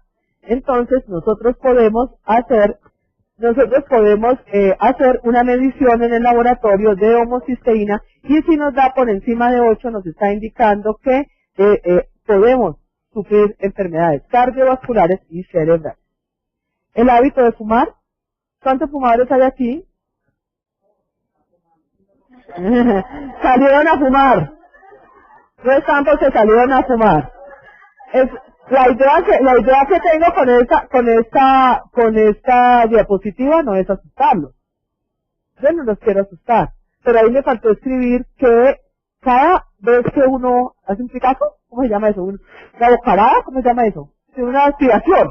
Bueno, una aspirada del cigarrillo se producen 3 por 10 a la 24 radicales libres.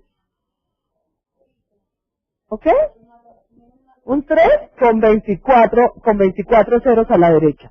Entonces, esa cifra, digamos, ¿con qué la vamos a neutralizar? Yo no creo que haya glutatión peroxidasa, superóxido dismutasa, ni catalasa, ni ácido úrico, ni bilirrubinas que sean capaces de contrarrestar lo que se produce en la cantidad de radicales libres que se produce en una sola aspiración de cigarrillo. No estoy diciendo todo el cigarrillo, estoy diciendo la aspirada, exactamente.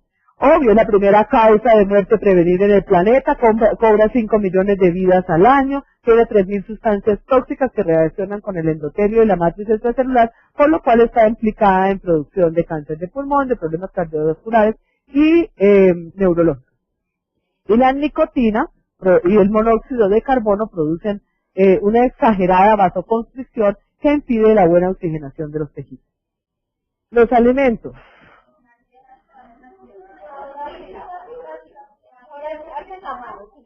¿Quiénes comen paquetes? ¿Quiénes comen paquetes? Y han mirado si los paquetes dicen que tienen colorante número 5, colorante número 6, glutamatos. ¿Pero han mirado eso? Bueno, mire que esto de la alimentación no es una cosa nueva. Que tu alimento sea tu medicina, lo dijo Hipócrates hace 2400 años. Entonces, nosotros digamos que nos hemos encargado de enfermarnos. Las comidas procesadas, los azúcares refinados y las harinas están en furor. Y los niños con problemas alérgicos no deben comer azúcares refinados ni comida de paquete. Ni jamón, ni salchicha, ni jugos de caja, ni nada de esas cosas. Pero uno mira la lonchera de un niño y solo tiene eso. Bueno, y no consumimos frutas, ni verduras, ni proteínas. Entonces, ¿qué pasa con el alto contenido de azúcar? Bueno, acá hay dos cosas. Lo primero es que cuando uno consume mucho azúcar, desgasta las proteínas, o sea, las oxida, va a producir estrés oxidativo. Y esas proteínas dañadas infieren en la producción del colágeno, pero además no hacen rígido. El colágeno de las personas que comen mal o que tienen en sus dietas altas cantidades de azúcares refinados, se vuelve como caramelo. Duro y un color amarillento. Rígido, y el colágeno no puede ser rígido, el colágeno tiene que ser flexible porque es la proteína que le va a dar a la piel la textura, la tensión. También se pegan los ligamentos, en los huesos, en las venas y las arterias. Entonces, entre más azúcares y más harinas consumamos, más rápido vamos a envejecer. ¿Sí? El alcohol también. Afecta el hígado, afecta el cerebro, está comprobado que... bueno, perdón, una cosa que se me olvidó decir de los alimentos. Hay muchos alimentos que uno sin saberlo producen inflamación en el organismo. Y esa inflamación, pues como uno no sabe que no produce ninguna sintomatología, ni la inflamación es que uno se vaya a hinchar. La inflamación es una condición interna en la cual se empiezan a producir prostaglandinas y ciertas cosas que afectan la parte interna del organismo. Por ejemplo, las carnes de vaca, de res, producen mucho ácido araquidónico. El ácido araquidónico produce inflamación. Entonces, una persona que sufra, por ejemplo, de hipertensión arterial no debe consumir tanta carne de vaca. ¿Por qué? Porque ya está, de hecho ya tiene un síndrome inflamatorio en sus endotelios que hacen que la arteria trate de permanecer así, no así como debe permanecer. Y si le sumamos a eso más inflamación, pues se va a producir más vasoconstricción y por más de que el paciente esté consumiendo todos sus medicamentos y eso, pues en cualquier momento van a tener que, digamos, aumentarle la dosis. Y sí, los derivados del cerdo, del trigo.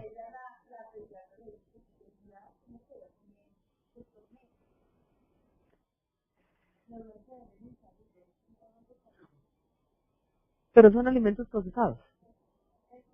De ternera, ternerito, lo que sea es procesado. Lo que pasa es que mira, lo que pasa es que uno también tiene que jugar, no, lo que pasa es que uno tiene que jugar un poquito con la psicología del niño. Para un niño es altamente frustrante que a él le quiten todo y los amiguitos sí puedan comer papas de paquetes de McDonald's. Y a mi hijo lo primero que aprendió a decir casi que primero que mamá era Madonna, mamá. Mira, es Madonna. Lo ve, lo identifica a kilómetros, mamá es Madonna. Y entonces yo le hago hamburguesas en mi casa y se las hacemos nosotros con carne, pero con carne menos procesada y hechas en casa, digámoslo así.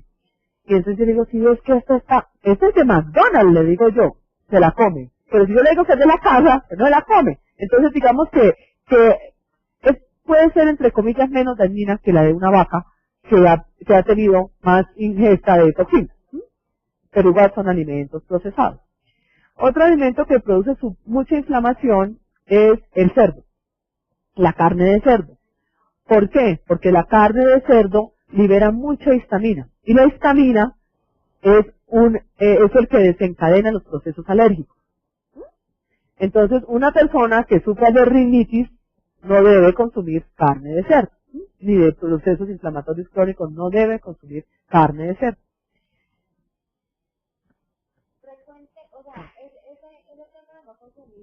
Carne o carne de cerdo, por ejemplo, ¿eso es constantemente o pues de vez en cuando, una cosa de una vez?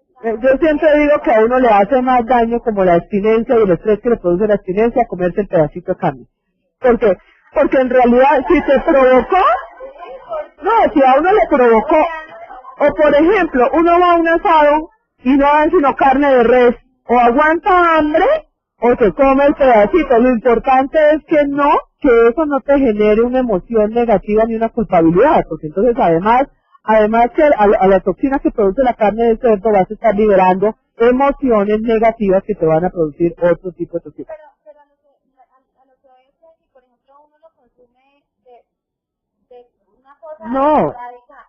produce el mismo efecto. Claro, produce la inflamación, claro, siempre va a ser dañina. Lo que pasa es que una cosa es que la inflamación se perpetúe cuando uno come todos los días salchicha, por la mañana salchicha, por la tarde jamón y al mediodía cerdo. Así un día le tocó comerse una salchicha porque no había más, pues se la come, porque ¿qué vamos a hacer? No se va a morir de hambre, se come la salchichita y ya, ¿ok? Listo. Otro irritante de la mucosa gastrointestinal muy importante y que la gente no tiene en cuenta, que es para las personas que sufren sobre todo del colon, es el trigo. El trigo es muy irritante en la mucosa gastrointestinal. Entonces, una persona que tenga problemas de colon no debe consumir panadería.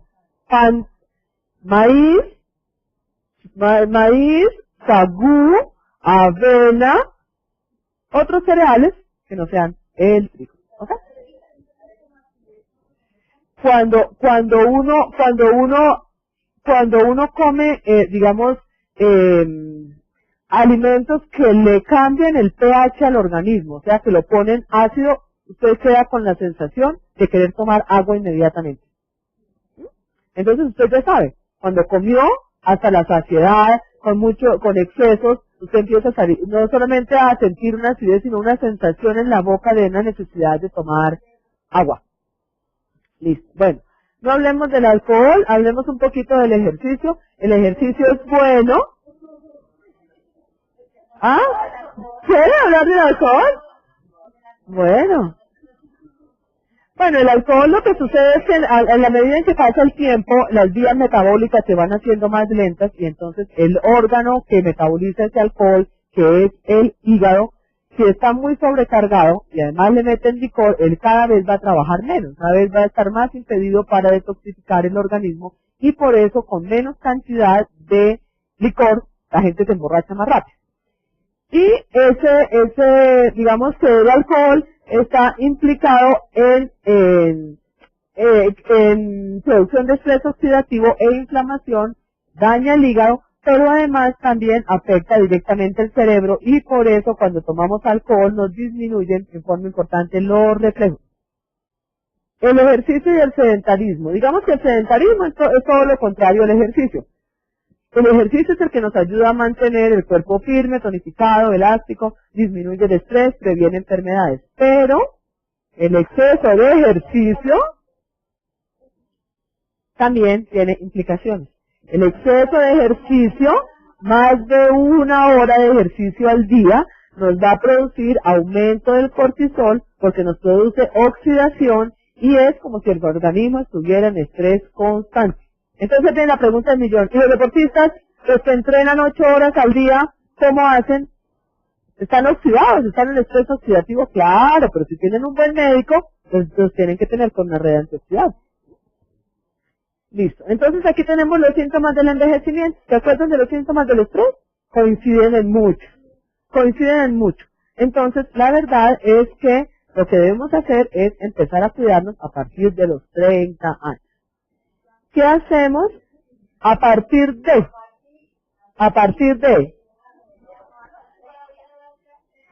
Bueno, claro, realmente lo que se ha visto es que los 30 años es como la edad base, a partir de la cual, pero eso no quiere decir que una persona antes de esa edad no tenga síntomas de estrés, todo depende del ambiente en el que se mueva.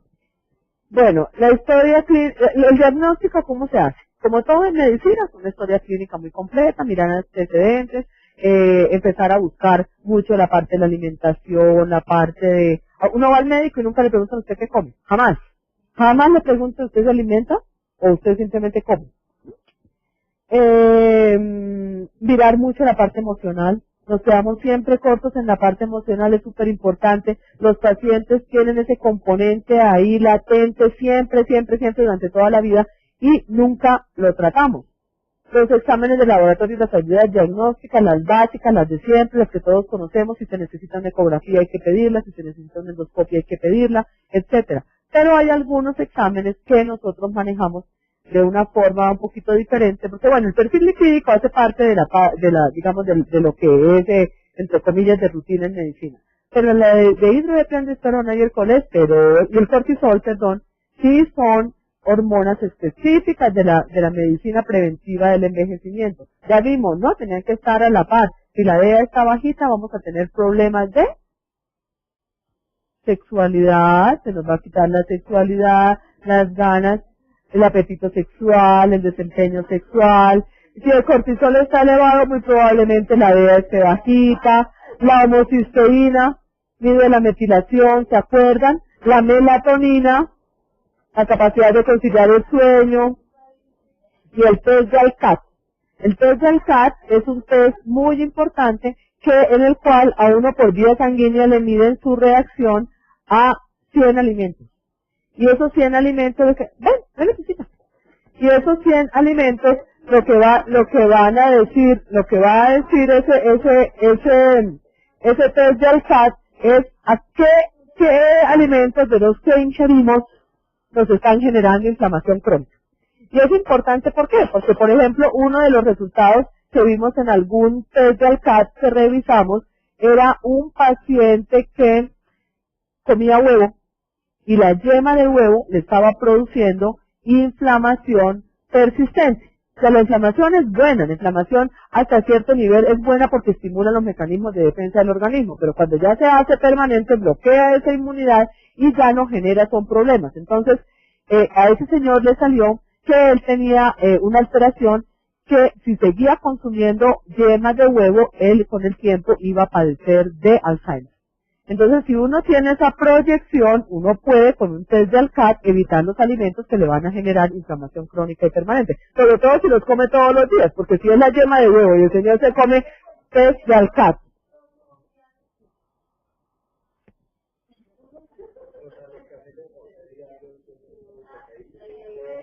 ¿Qué? ¿Qué cosa? Claro, claro, todos los alimentos son buenos. Lo que pasa es que uno se los come y no sabe si eso le está produciendo inflamación. Y es que la inflamación no es que uno se hinche, la inflamación es interna, es de los endotelios, de las capas que recubren los órganos. Es una inflamación interna, no es la inflamación de que uno se le pone el pie así de gordo porque está inflamado, no. ¿Eh? Entonces,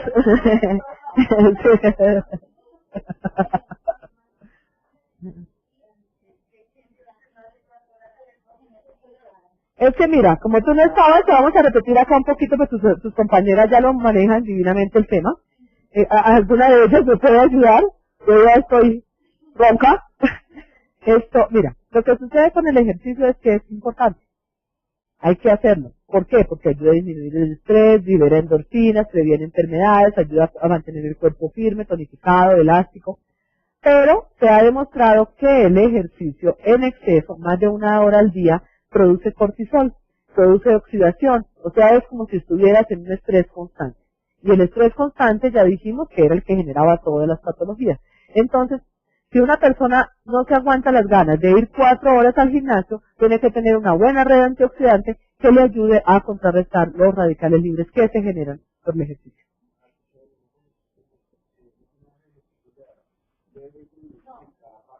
¿Pero suman más de 1 hora?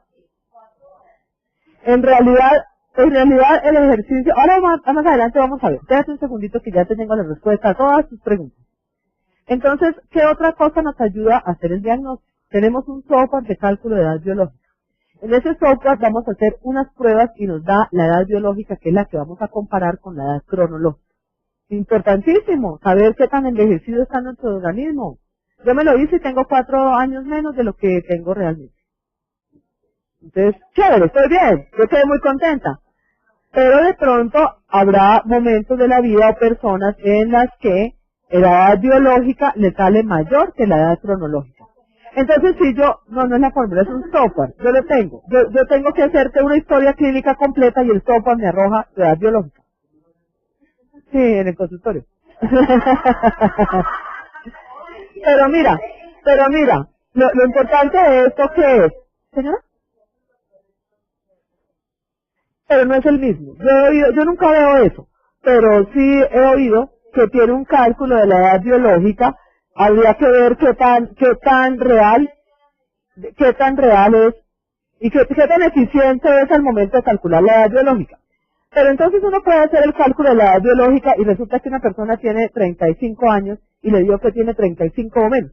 O una persona tiene 40 años y le dio que tiene 40 o menos. Entonces la persona dice, no, yo estoy bien. Claro, está bien. Entonces, ¿para qué le va a servir la medicina preventiva al envejecimiento? Para mantenerse como está.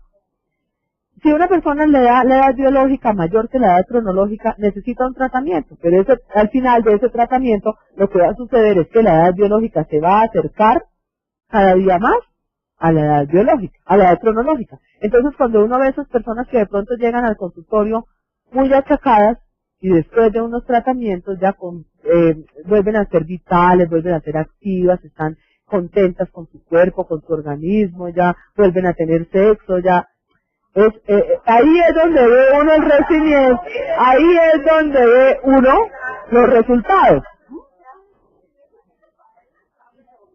¿Cómo vamos a medir el estrés oxidativo? ¿Se acuerdan que el estrés oxidativo era cuando los radicales libres estaban en mayor cantidad de los que yo podía neutralizar?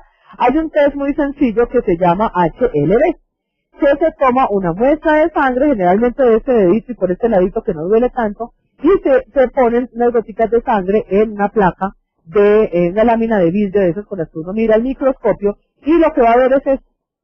Este es un estrés oxidativo grado 4. Hay muchas vacuolas blancas y las células no se ven tan definidas. Entonces, esta es una persona que tiene un alto grado de estrés oxidativo. Cuando uno hace esta prueba y la siguiente, uno al mirar si hay estrés oxidativo, lo que va a definir es el uso de antioxidantes.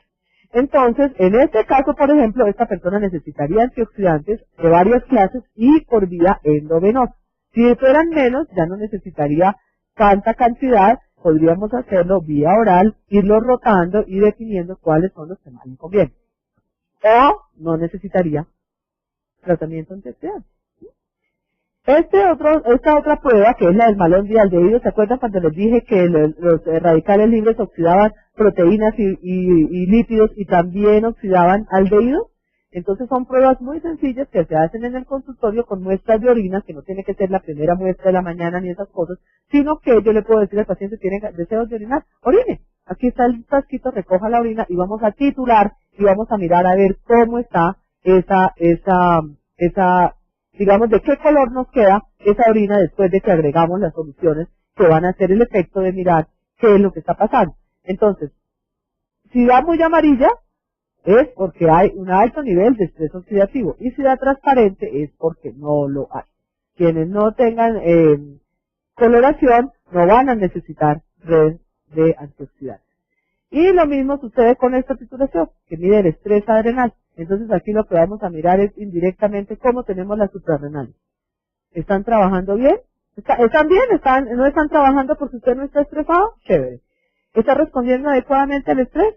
Chévere. O ya está en una fase de fatiga adrenal con una desadaptación total en la cual hay que empezar a hacer tratamiento.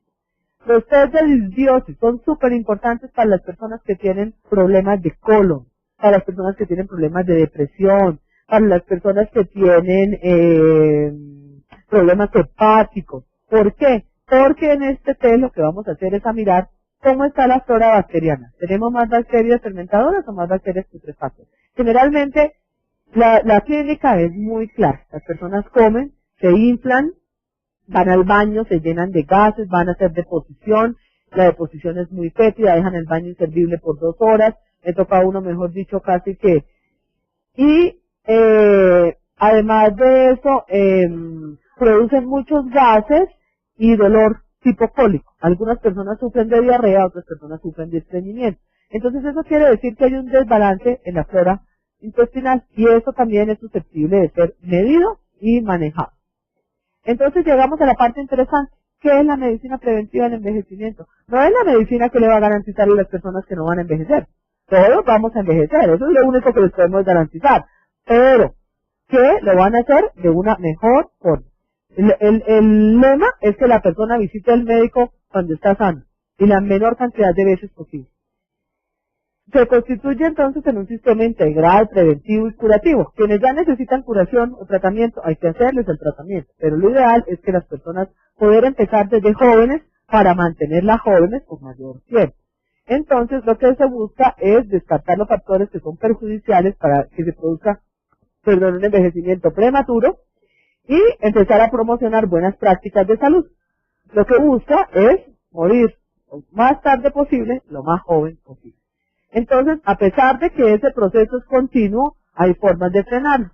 Tiene varias ventajas. Primero, que no es quirúrgico. Es todo a base de tratamientos médicos. Pero de tratamientos de medicina biológica, integrativa, no química, que no le va a generar efectos secundarios a los pacientes.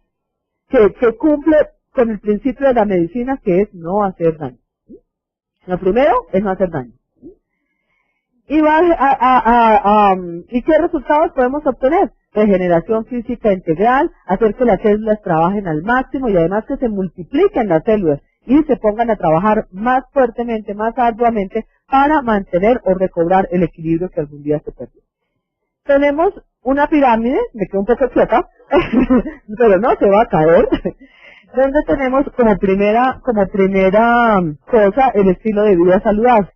Después viene un segundo peldaño, donde viene la detoxificación y el drenaje, y así vamos a limpiar el hígado, la red antioxidante y ya las terapias más avanzadas de prevención del envejecimiento. Entonces tenemos el estilo de vida saludable es súper importante, consumir por lo menos 2 litros de agua al día, aumentar la ingesta de frutas y verduras, hacer ejercicio aeróbico, 45 a 1 hora máximo, 1 hora incluyendo los ejercicios de calentamiento y estiramiento, sea al comienzo y al final, los aeróbicos, ojalá que sea matutino, y las técnicas de relajación. En la noche no es tan efectivo como en la mañana, por la siguiente razón. En la mañana te va a mejorar tu capacidad de raciocinio y de pensamiento. ¿Sí? Si tú haces ejercicio matinal, cualquiera pensaría que la gente llega cansada a la oficina después de hacer ejercicio. Todo lo contrario. Llega súper activo, pensante, te pone muy bien. Por la noche, favorece hacer el amor.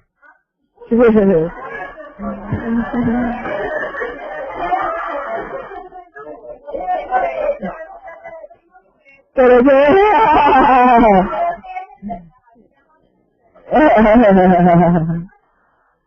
Bueno, la detoxificación y el drenaje es la forma de limpiar los órganos que han sido afectados tanto por las toxinas como por las emociones que generan toxinas. Entonces, lo que tenemos que hacer es movilizar y explotar esas toxinas. ¿Se acuerdan que las toxinas endógenas el problema era que se acumularan? Y las exógenas que pueden ser pequeñas cantidades, grandes cantidades, pero además la acumulación. Y decíamos que por más de que la persona viviera casi que aislada en una burbuja de cristal, de todos modos estaba contaminada por toxinas, porque las producimos nosotros mismos. Entonces, lo que hay que hacer es limpiar. ¿Y cómo vamos a limpiar? Haciendo la detoxificación, bien sea una periférica o una central. La periférica, ¿qué va a limpiar? Mira, hígado, riñón, colon y matriz extracelular. ¿Qué es la matriz extracelular? Es como esa piscinita donde están descansando todas las células.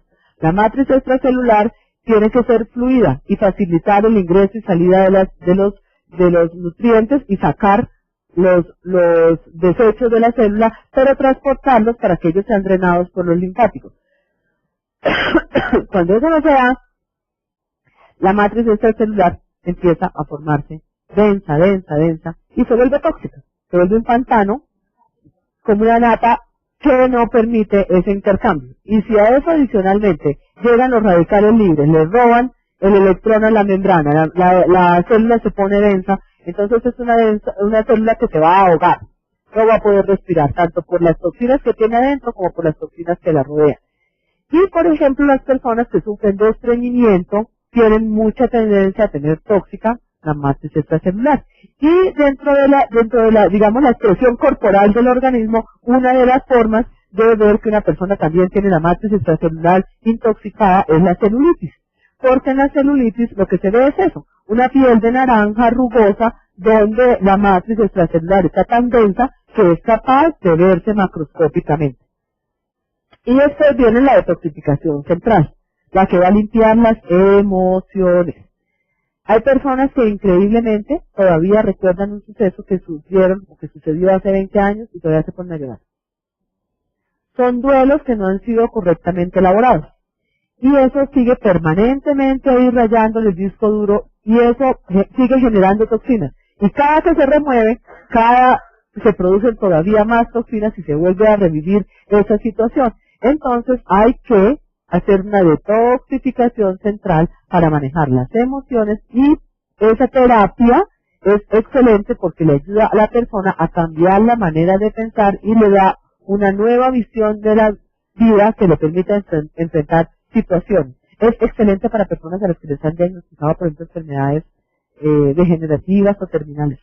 Las personas que les dicen que tienen cáncer se les hace este tipo de terapias y eso como que les da fuerza para luchar contra la enfermedad. Y es que la fuerza no es solamente física, la fuerza también es mental, necesita uno cambiar su actitud. Entonces son personas que empiezan a ver la enfermedad como un mensaje de algo que tienen que empezar a trabajar, de algo que no está completo en su vida, les cambia por completo la vida y se dedican a otras cosas más que a pensar en que se van a morir del cáncer. Son sueros. No, son sueros. Todos son medicamentos. Lo que pasa son medicamentos de medicina biológica que son hechos a partir de plantas, de sustancias que no van a dañar ninguna parte del organismo, no van a producir efectos secundarios. ¿Cuáles serían los efectos, digamos, la sintomatología que se produce en el organismo cuando uno está haciendo una detoxificación periférica, por ejemplo? Sudoración fuerte. De pronto las señoras pueden tener algo de flujo vaginal. La deposición se vuelve como babosa. Empieza teniendo como sensación de gripa. Los pacientes refieren mucho a eso y me está dando como gripa al tratamiento. No, no es gripa. Está movilizando toxinas y las está explotando por cualquier lado que puedan salir. Entonces a veces es la materia fecal, a veces es la orina turbia, a veces es flujo vaginal, a veces es gripa, a veces es como dolores musculares. Y en la detoxificación, esto se hace con suero, ¿sí? Y esta se hace con inyeccioncitas que se aplican en la parte abdominal, sobre todo para tratar el chakra número 3, que está justamente aquí. Por eso cuando uno está muy preocupado, muy irritado, lo primero que siente es dolor en la boca del estómago. Después viene la red antioxidante. Los antioxidantes son las sustancias que tenemos a disposición. Ya habíamos hablado de unas internas, ¿no? Tenemos unas endógenas, las enzimas, pero generalmente ya ellas se quedan cortas y nos toca ayudarles un poquito con una red antioxidante. Ellas contrarrestan el efecto de los radicales libres, pero esa red antioxidante hay que saberla construir. No nos podemos tomar cualquier cosa que nos digan en la farmacia. Tienen un problema grandísimo, son de venta libre, ¿no? En todos lados las venden. Uno va a cualquier lado y en todos lados le dicen, mira, aquí tenemos las vitaminas, tenemos el ácido alfa-lipoico, la coenzima Q10, el resveratrol, los oligoelementos, los flavonoides, el omega 3, todos los tienen disponibles. O sea, no tienen ninguno, no hay restricción para la adquisición de estas sustancias. Pero hay que saber que las vitaminas, las que son liposolubles, se acumulan en el tejido graso porque tienen afinidad por el tejido graso, se demoran más en excretar y tienen efectos a más largo plazo. Entonces, si uno sobredosifica a un paciente con vitaminas liposolubles, va a tener efectos secundarios. Mientras que si se le va la mano, por decir algo, con vitaminas hidrosolubles, como son hidrosolubles, se eliminan por la orina y no van a tener problemas de acumulación ni de toxicidad. Cada una de estas tiene una indicación específica. Lo otro que hay que saber es que digamos que el efecto antioxidante de los diferentes antioxidantes que hay es acumulativo. Entonces, si yo doy vitamina C más vitamina E, esos dos se potencian y voy a tener un efecto mucho mayor. Pero también eso funciona para lo malo. Y lo otro que hay que saber es que, como estas sustancias son las encargadas de bloquear los radicales libres, para bloquearlos le ceden un hidrógeno a este radical libre y ellos van a quedar inestables, o sea, van a volverse radicales libres. Muchos de estos hay que contrarrestarlos con otras sustancias también antioxidantes. Entonces, por eso es que es importante que el médico sepa armar la red antioxidante. No es lo que usted se quiera tomar. Hay gente que toma solamente vitamina E. La vitamina E es prooxidante. Entonces nunca se debe dar vitamina E sola, nunca se debe dar vitamina A sola, nunca se debe dar omega 3 solo. Siempre tienen que estar acompañados de otras sustancias que vayan a neutralizar la oxidación que ellos mismos producen. La ozonoterapia. El ozono es una sustancia que está en el organismo, en el medio ambiente, perdón. Es una modificación del oxígeno que normalmente respiramos. Tiene indicaciones para mejorar la circulación sanguínea, la oxigenación, es bactericida, fungicida, viricida. Es un excelente tratamiento para las personas que tienen onicomicosis, o sea, las uñas, tienen hongos en las uñas. Eso es un hongo, o sea, lo que sucede es que en los pacientes que tienen esa manifestación de un hongo, sobre todo en la uña gorda del pie izquierdo, eso es un signo de sobrecarga hepática. Cuando la gente le dan tratamiento de medicina alopática, lo que le dan es el fluconazol, que es un antimicótico. Pero es altamente hepatotóxico y para que surta efecto necesita tomarse más o menos 2 tabletas semanales durante aproximadamente un año. Entonces, si ese hígado está malo y le vamos a dar una carga tan pesada de un hepatotóxico, va a estar peor. Entonces, esto es una excelente opción para limpiar el hígado, y limpiando el hígado va a mejorar también la onicomicosis. Es antiinflamatorio, sirve para enfermedades cardiovasculares, para hipertensión arterial, para enfermedades hepáticas, reumáticas, sirve para hacer insuflaciones del colon, lo desinflama, lo desintoxica. La pequeña autodemo y la gran autodemo son unas terapias con ozono en las cuales se extrae sangre venosa a los pacientes, se ozonifica. El ozono es un aparato, que uno extrae el ozono del aparato. Y la sangre se ozonifica y se aplica en la pequeña autodemo, como la cantidad de sangre extraída es pequeña, se aplica en intramuscular, y en la gran autodemo se aplica vía endovenosa, como una transfusión de sangre. Y es excelente porque estas terapias, por ejemplo, se las hacen a los jugadores del Barça.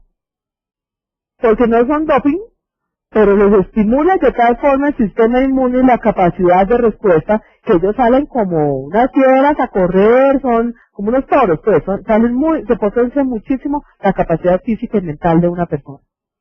La procainoterapia es aplicar procaína, que es un anestésico, pero que se ayuda a cambiar la polaridad de la membrana celular y hace que ésta sea más permeable al ingreso de ciertas sustancias que mejoran que la célula, pues la rejuvenecen, es antidepresivo, mejora la circulación, es un tratamiento muy bien tolerado, también es intramuscular. Tiene el manejo del estrés, que en las primeras fases solamente necesita cambios de hábitos, tanto higiénicos como dietéticos, pero ya vamos a necesitar en la segunda fase medicamentos, antioxidantes y sustancias que ayudan a la formación de ATP. El ATP es la unidad energética del organismo. La DEA, por ejemplo, tenemos que administrar DEA para mejorar todo lo que se deriva de la falta de DEA. La DEA es muy importante también en las personas que están menopáusicas o premenopáusicas, cuando empiezan a sentir toda esa sintomatología de sofocos, de calor, de molestias, de la habilidad emocional, que la miran y lloran, no la miran y también. Los agonistas del GABA, que habíamos dicho que el GABA era el freno del sistema, que si todo estaba desbocado había que pararlo, entonces muchas veces también se van a necesitar estas terapias. La medicina ortomolecular, de la que he hablado tanto porque me encanta, ayuda muchísimo, es suministrarle al organismo los micronutrientes, oligoelementos, enzimas, aminoácidos, vitaminas y todo lo que él necesita para reparar la bioquímica que está alterada. Entonces, por eso hacemos las mediciones que hacemos. Sí, hay una prueba que es la del zinc, entonces yo la hago, a ustedes que le dijeron que tenía bajito el zinc, yo hago la prueba del zinc, la hago en mi consultorio porque tengo una forma de medirlo de tal manera que es vía oral. Entonces usted se toma una cosa, le hago la prueba y miramos qué tanta suplencia de zinc necesita. No es bueno tomar redes antioxidantes, ahora que me acuerdo, de las que vienen en los frascos, el Centrum, por ejemplo, porque nunca te va a dar el suplemento que tú necesitas de una cosa y de otra, sino que si te quedas cortica en zinc, por ejemplo, entonces tienes que triplicar la dosis para tomar lo que tú necesitas. Pero el cobre, que es 1 por cada 15 de zinc, entonces ya viene muy alto y cuando tú le das 3 pepas de esa cosa, te cuadra el zinc, pero se te descuadra terrible el cobre. Entonces no conviene nunca dar ese tipo de... Ahora, si los van a tomar en esas dosis tan bajitas, como suplencia de vitaminas, no le hace nada. Pero tómese, no pasa nada. Pero si usted quiere hacer una red antioxidante, ya es diferente. Bueno, entonces en esta medicina ortomolecular lo que vamos es a reponer. Entonces, a la que tiene bajito el zinc, le doy zinc. A la que tiene bajito el selenio, le doy el selenio. Pero, por ejemplo, de pronto alguien necesita una dosis grande de vitamina C. La macrodosis de vitamina C se la puedo poner en la vena. Y es un muy buen barredor de radicales libres, sirve para las manchas de la cara, sirve para el acné, sirve para oxigenar la piel. Tiene muy buenos resultados a nivel facial. La motoxicología, yo les he venido hablando de toda la parte que es de las sustancias biológicas que podemos utilizar para manejar todas las patologías prácticamente. Incluso, mire, por ejemplo, la adicción a la nicotina, la fatiga crónica, todo lo gastrointestinal, pre y postquirúrgico, las personas que las van a operar, es muy bueno en ellas drenar toxinas, porque cuando se drenan esas toxinas los resultados quirúrgicos son mucho mejores y la recuperación mucho más corta, no necesitan tanto tiempo de recuperación. Se puede hacer bioregulación y bioestimulación para las personas que están, digamos, cansadas, se hace un tratamiento de detoxificación, pero después se le pone otro tratamiento que ayude a producir energía y entonces la gente se pone muy activa, dinámica, sin ponerse súper excitada ni irritable, sino modulación, porque esto lo que hace parte es eso. No quita ni pone, simplemente modula. Lo que está bajito, lo sube si se necesita que esté alto o lo mantiene bajito si se necesita que esté bajito. Las hormonas bioidénticas, excelente para tratamiento de menopausia. La suplencia hormonal, que ya es específica para las cosas que necesitamos, por ejemplo la DEA, la melatonina, que son hormonas que fácilmente se desgastan en el organismo. Las terapias de quelación, para barrer metales pesados, para barrer la placa que se forma, la placa teromatosa que se forma dentro de la arteria, que es la causante de los infartos. Entonces, todas las personas con enfermedades cardiovascular, cáncer, diabetes, etcétera, mayores de 40 años, ya tienen indicación, sobre todo si tienen daño del endotelio vascular, y el índice arterial lo vamos a mirar con el colesterol total y el HDL y nos va a decir, si está alto tenemos mucho riesgo de padecer enfermedad cardiovascular, o de infartarnos más que todo. La otra terapia avanzada está la hormona de crecimiento. En Colombia no está autorizado el uso de hormona de crecimiento para estos fines, solamente para las personas que tienen problema de talla baja, adolescentes con talla baja y de unos criterios muy específicos, pero como no podemos dar hormona de crecimiento, podemos dar aminoácidos, que son los precursores de la proteína que forma la hormona del crecimiento. Entonces, esta es una forma de garantizar que vamos a tener hormona de crecimiento funcionando por más tiempo. Y algunas terapias complementarias que me gustan mucho, porque a veces las personas se sienten mal por fuera, pero no saben qué tan mal están por dentro.